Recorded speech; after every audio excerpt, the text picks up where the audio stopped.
So, welcome everyone. This is Wolf, and today I have the great fortune to talk to Piotr today. He is right now, he stepped out of a protest right now in Belarus. And I just have a couple of questions for him right now because, as many of you know, the situation is pretty bad in Belarus. Lukashenko once again committed election fraud, and he declared himself the winner, even though it's clearly not the case. And people are protesting right now around the clock to get rid of that dictator, the last dictatorship in Europe. And Piotr is one of our student volunteers on the ground who has been fighting for liberty for many, many years now. So welcome, Piotr, and can you tell us a little bit more about what the situation is right now? Hey Wolf, thanks for inviting me.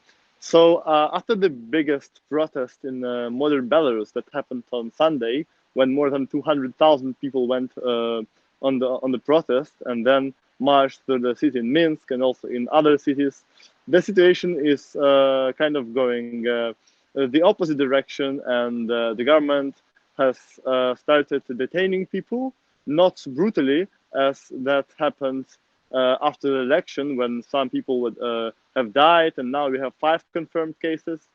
But still, the workers of several plants, big plants in Minsk and other cities, they started strikes.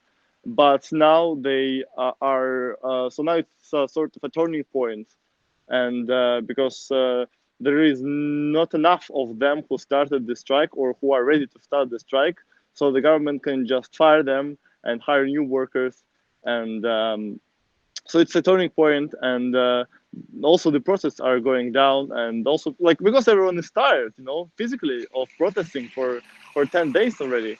But we are planning protests for the weekend, and we'll see how it goes then. Yeah, certainly very frustrating, and I wish you and your fellow countrymen and countrywomen good luck with the future protests. And yeah, we have seen a lot of brutality, and unfortunately, you have been a victim of that as well. Can you tell us a little bit about your experience having been imprisoned recently? Yeah, so I was detained preventively before the election so that I'm not free in time of the election, because I was coordinating an election observation initiative, and I was just coordinating it, and they knew it. They knew that I'm an activist. But for me, it was quite soft comparing to what others had to experience. I was in a solitary confinement for 2 days. I was bitten by lice. I was deprived of water, of medical support, but again, comparing to the injuries that had people who were protesting after the election, mine experience is just like going to a resort. It's very soft, but of course, it is also a torture. And what they did after the election to others is a crime against humanity, because still many people are missing. Just people are missing. We don't know what is going on, in prisons.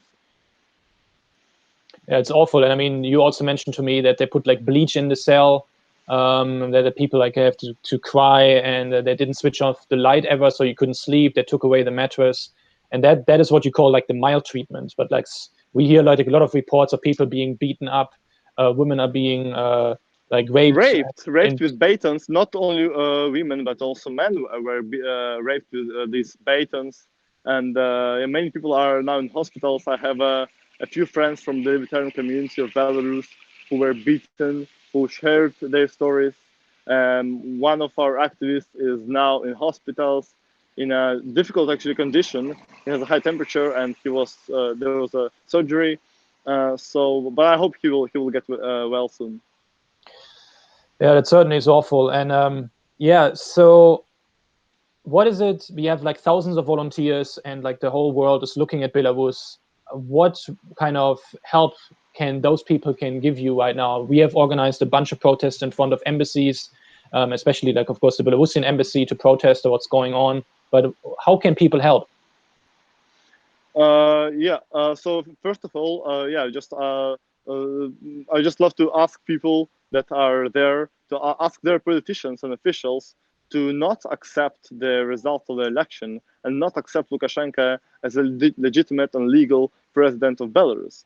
But also, it is important to say to the politicians of the European Union and the West in general to talk to Belarus directly, not to talk about Belarus with Russia, because we've seen a number of news about politicians of the West that were, discussing Belarus situation with Russia directly, without, including Belarus, and this means that they regard Belarus not as a subject of politics, but an object of politics, and this is not true.